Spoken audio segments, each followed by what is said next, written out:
আরে আরে, আমার কারেন্ট লেগেছে। আমি আর কখনো আখ চুরি করতে আসবো না। কে আছো, আমাকে বাঁচাও, মরে গেলাম মরে গেলাম। রূপনগর গ্রামে শেফা শিয়ালিনী তার মেয়ে মিনাকে নিয়ে বসবাস করত। মিনা, আমি কাজে যাচ্ছি মা, তুই সাবধানে থাকিস, তাড়াতাড়ি ফিরে আসবো। আচ্ছা মা, যাও, তাড়াতাড়ি চলে এসো। আর আসার সময় আমার জন্য একটা আখ নিয়ে আসবে। বাজারে অনেক আখ উঠেছে, আমার খুব আখ খেতে ইচ্ছে করছে। কত মিষ্টি, কত মজা। আচ্ছা রে মিনা, ঠিক আছে, আমি ফেরার সময় তোর জন্য বড় একটা আখ নিয়ে আসবো। এরপর মন ভরে খাবি, তারপরে যদি দাঁত ভেঙে যায় তখন বুঝবি আখ খাওয়ার কি ঝাল।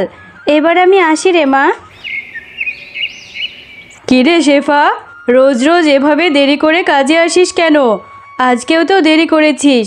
তোকে আর আমার বাড়িতে কাজ করতে হবে না। যা, আমি নতুন কাজের লোক রেখে নেব। ম্যাডাম, আপনি আমাকে এভাবে কেন বলছেন? আমি কোথায় দেরি করে এসেছি? আমি তো সময় মতো এসেছি। এভাবে আমাকে কাজ থেকে তাড়িয়ে দিবেন না। মেয়েটাকে নিয়ে যে না খেয়ে মরতে হবে। আরে, তুই খেয়ে থাকবি না না খেয়ে থাকবি সেটা আমি কি করে দেখব বল?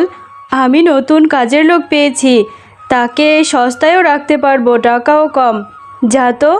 বাঘিনী মামি যে কাজ থেকে তাড়িয়ে দিল, এখন যে আমি কোথায় যাব? যাই, মেয়েটা একটা আখ খেতে চেয়েছে, বাজার থেকে একটা আখ নিয়ে যায়। এরপর শেফা বাজার থেকে একটা আখ কিনে বাড়িতে চলে যায়। মা, তুমি আখ এনেছো? আমার জন্য কত বড় বড় দুইটা আখ এনেছো। দাও মা, আমি খাই। ও মা, তোমার এত মন খারাপ কেন গো? তুমি চুপচাপ আছো, কি হয়েছে মা তোমার? না রে মা, কোথায় আর মন খারাপ, কি করব বল? আমাকে যে বাঘিনী মামি কাজে থেকে বের করে দিয়েছে। ওরা নাকি কম পয়সায় ভালো কাজের লোক পেয়েছে। এখন আমি কোথায় গিয়ে কাজ খুঁজবো? আমাদের যে এখন থেকে না খেয়ে মরতে হবে রে মা, কি করব বল? মা, তুমি চিন্তা করো না, আমার মাথায় একটা বুদ্ধি এসেছে। তুমি যে আখ দুটো এনেছো, এই আখ দুটো কেটে কেটে আমাদের বাড়ির পেছনের জমিতে লাগিয়ে দিই। তাহলে কিছুদিন পর আখ বড় হলে আমরা বিক্রি করব। হ্যাঁ রে মিনা, তোর মাথায় তো অনেক বুদ্ধি, ভালো একটা কথা বলেছিস। আচ্ছা ঠিক আছে, চল এই আখগুলো আমাদের বাড়ির পেছনের জমিতে নিয়ে রোপণ করি। আচ্ছা মা, চলো, এক্ষুনি চলো। এই আখগুলো দা দিয়ে ছোট ছোট করে কেটে আমরা ওই জমিতে রোপণ করে দিয়ে আসি। এরপর সেই আখগুলো মিনা ও তার মা তাদের বাড়ির পেছনের জমিতে পুঁতে দেয়। আর তারা তাদের সেই পুঁতে দেওয়া আখগুলো প্রতিদিন অনেক যত্ন নিতে থাকে। ও মা, দেখো বাইরে কত সুন্দর বৃষ্টি হচ্ছে। আমাকে আর কালকে থেকে কষ্ট করে আমাদের আখে পানি দিতে হবে না, তাই না মা? আমাদের আখগুলো এত পানি পেয়ে এমনিতেই ভালো হবে, তাড়াতাড়ি বড় হয়ে যাবে। হ্যাঁ রে মা, এভাবে বৃষ্টি হতে থাকলে আমাদের জমির আখগুলো তাড়াতাড়ি বড় হয়ে যাবে আর বাজারে ভালো দামে বিক্রি করতে পারবো। হ্যাঁ মা, আর আমি রোজ রোজ অনেক আখ খেতে পারবো। আমাকে আর আখ কিনে খেতে হবে না, তাই না মা? আচ্ছা ঠিক আছে, খাবি খাবি, আগে আখ বড় হয়ে নেক, রাত হয়েছে, চল এবার ঘুমিয়ে যা। এ কথা বলে তারা মা ও মেয়ে ঘুমিয়ে পড়ে। দেখেছো মা, আমাদের আখগুলো কত বড় বড় হয়েছে। আচ্ছা মা, এই আখগুলো এখন কেটে কি বাজারে নিয়ে যাবে? হ্যাঁ রে মিনা, এখন এই আখগুলো কেটে বাজারে বিক্রি করা যাবে, কিন্তু আমি অন্য কিছু ভাবছি রে। এত কি ভাবছো মা? তুমি আমাকে বলো, আমি তোমাকে বুদ্ধি দিয়ে সাহায্য করব। ওরে আমার বুদ্ধিমান মেয়ে, আমি ভাবছি যে বাজারে তো বাঘমামা আখ বিক্রি করে, তাহলে সবাই কি আমার থেকে আখ কিনবে? সবাই তো বাঘমামার থেকেই আখ কিনে। হ্যাঁ মা, বাঘমামা তো আস্ত আখ বিক্রি করে। তুমি আস্ত আখ বিক্রি না করে আখের জুস করে বিক্রি করবে, তাহলে দেখবে এই গরমে বাজারের সবাই তোমার থেকে আখের জুস কিনে খাবে। সত্যি রে মিনা, তোর বুদ্ধির প্রশংসা করতে হয়। বুদ্ধিটা কিন্তু খুব ভালো হয়েছে। আচ্ছা চল, এবার মাও মেয়ে আখ কেটে তারপর বাজারে নিয়ে যায়।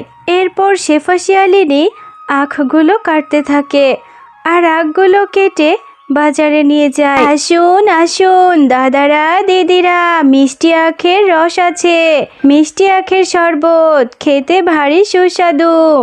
আরে, এই ছোট লোক শেফা শিয়ালিনী আবার আখের ব্যবসা করছে। ও এত আখ কোথায় পেলো? আবার আখের শরবত বিক্রি করছে। ওকে কিছুতেই ব্যবসা করতে দেওয়া যাবে না। এভাবে শেফা শিয়ালিনীর অনেক আখের শরবত বিক্রি হতে থাকে। এদিকে বাঘ মামার দোকানে কোনো আখই বিক্রি হয় না।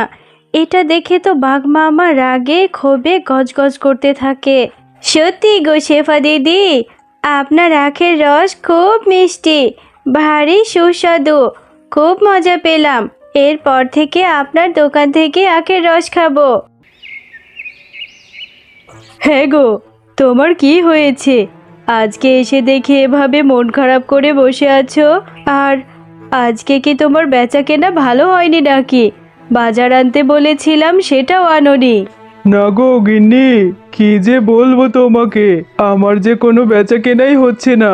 ওই ছোট লোক শেফা, ও বাজারে আখের জুস বিক্রি করছে। সবাই ওর থেকে আখের জুস খাচ্ছে, কেউ আমার কাছ থেকে আখ কিনছে না। আমার যে কোনো বেচা কেনাই নেই, এই জন্যই বাজার আনতে পারিনি। ও এই ব্যাপার, তুমি একদম চিন্তা করো নে গো। আজকে ওই ছোট লোক শেফার আখের জমিতে যাব আর গিয়ে সব আখ চুরি করে নিয়ে আসবো। এরপর দেখবো ও আখ কোথা থেকে আনে। হ্যাঁ গিন্নি, তুমি ঠিকই বলেছ। আজকে আমরা যাব ওই শেফা শিয়ালিনীর আখের জমি থেকে আখ চুরি করে নিয়ে এসে বিক্রি করব। আর ও যখন আখ বিক্রি করতে না পারবে তখন বুঝবে। হা হা হা। এরপর রাতের বেলা বাঘ এবং বাঘিনী শেফা শিয়ালিনীর আখের জমি থেকে আখ চুরি করতে থাকে। আমা, আমাদের জমির আখগুলো কে কেটে নিয়ে গেছে? আমাদের জমিতে যে কোনো আখই নেই, এখন আমরা কি বিক্রি করব? হ্যাঁ রে মিনা, তাই তো দেখছি। কে আমার জমি থেকে আখ চুরি করে নিয়ে গেল? এখন আমি কি করব? আমি কি করে সংসারটা চালাবো? কে আমার সর্বনাশ করলো?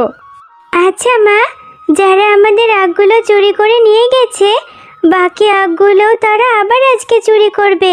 চলো এই আখগুলো কেটে নিয়ে যাই। এই আখগুলো কেটে আজকে তুমি বিক্রি করো। হ্যাঁ মিনা, তুই ঠিকই বলেছিস। বাকি আখগুলো কেটে বাড়িতে নিয়ে যাই, আর এই আখের আগাছাগুলো আমাদের পুকুরে ফেলে দিই।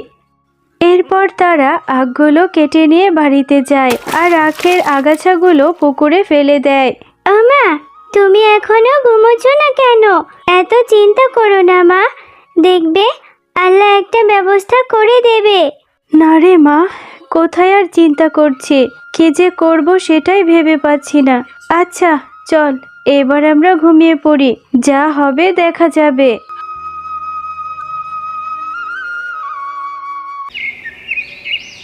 ও মা, দেখো আমাদের পুকুরে এত আখ কোথা থেকে এলো?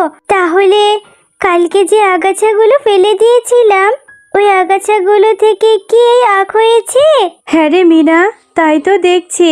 নিশ্চয় আল্লাহ আমাদের উপর দয়া করেছে। কিন্তু ভাবছি যারা আমাদের আখগুলো চুরি করে নিয়ে গেছে, আবারও যদি এই আখগুলো চুরি করে নিয়ে যায়। না মা, তুমি চিন্তা করো না, এই আখগুলো চোরে চুরি করতে পারবে না। আমরা আখের পুকুরে কারেন্ট দিয়ে রাখবো। আমরা যখন এই আখগুলো কাটবো তখন কারেন্ট সরিয়ে দেব। এরপর শেফা শিয়ালিনী আগের মতো আবারও বাজারে আখের জুস বিক্রি করতে থাকে। আর এটা দেখে বাঘ ভীষণ রেগে যায়। আরে, এই শেফা শিয়ালিনীর জন্য তো দেখছি আমি ব্যবসায় করতে পারবো না। এবার ওর একটা কিছু করতেই হবে। ওর আখগুলো চুরি করে নিয়ে এলাম, আবারও আখের দোকান দিয়ে বসেছে।